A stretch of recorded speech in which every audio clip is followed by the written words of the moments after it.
అంటే ఆవు పాలతో మీరు శివలింగానికి అభిషేకం చేస్తే మీరు నోరు విప్పి అడగవలసిన అవసరము లేకుండా మీకు కలిగేటటువంటి ఉత్తర క్షణ ఫలితమేమి? సర్వసౌఖ్యములు అంది రుద్రకామ్యార్చనం.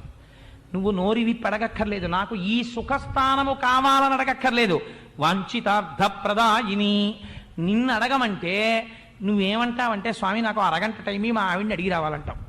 ఒకవేళ అడిగొచ్చినా అమెరికా ప్రెసిడెంట్ జార్జ్ బుష్ పోస్ట్లో నేను ఉండాలంటాం. తెలియదు, ఏది అడగాలో తెలియదు. అడగక అక్కర్లేనివన్నీ అడుగుతాడు.